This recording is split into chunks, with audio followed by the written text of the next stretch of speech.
व्हॉट्सअपवर केलेले चॅट्स तुमच्या विरुद्ध कोर्टात पुरावा म्हणून वापरता येतात का? हेच आज आपण जाणून घेणार आहे. नमस्कार, मी ॲडव्होकेट सुमित घोडके आणि आपण पाहत आहात कायद्याची भाषा. समजा व्हॉट्सअपवर एका व्यक्तीला दुसऱ्या व्यक्तीने धमकी दिली, तर हे चॅट्स कोर्टात पुरावा म्हणून वापरता येतील का? भारतीय पुरावा कायदा सेक्शन 65B नुसार इलेक्ट्रॉनिक रेकॉर्ड हे पुरावा म्हणून वापरता येतात. याच्यामध्ये व्हॉट्सअप मेसेज, फोटो, व्हिडिओज किंवा कॉल लॉग्स हे सुद्धा पुरावा म्हणून ग्राह्य धरलं जातं. मग प्रश्न पडू शकतो की स्क्रीनशॉट आपल्याला पुरावा म्हणून वापरता येतात का? तर पहा, स्क्रीनशॉट हा फक्त पुरावा नसतो, कारण स्क्रीनशॉट एडिट करता येतो. त्यासाठी आपल्याला 65B हे सर्टिफिकेट लागतं.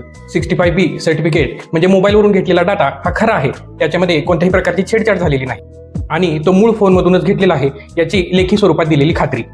मग डिलीट केलेले चॅट्स पुरावा ठरू शकतात का? तर याचं उत्तर आहे हो.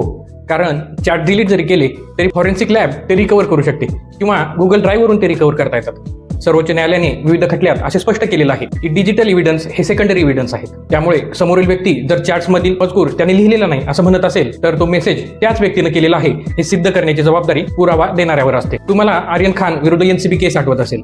या क्रूज ड्रग प्रकरणामध्ये NCBने शाहरुख खानचा मुलगा आर्यन खान याच्या व्हॉट्सअप चॅटचा वापर मुख्य पुरावा म्हणून केला होता आणि त्याच्यामध्ये अंमली पदार्थाच्या देवाणघेवाणीचा उल्लेख असल्याचा NCBने दावा केला होता.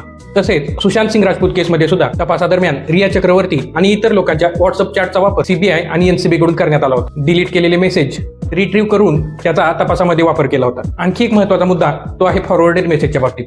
फॉरवर्डेड मेसेज हा सुद्धा पुरावा मानला जाऊ शकतो, मात्र त्याच्यामध्ये मूळ सेंडर कोण होता हे सिद्ध करणं गरजेचं असतं. म्हणूनच कोर्टाला हे आपण पटवून दिलं की सदरचे व्हॉट्सअप चॅट्स हे खरे आहेत, याच्यामध्ये कोणत्याही प्रकारची छेडछाड झालेली नाही, तर तो नक्कीच पुरावा मानला जातो. अशीच कायदेशीर माहिती जाणून घेण्यासाठी आपल्या चॅनेलला नक्की फॉलो करा. धन्यवाद.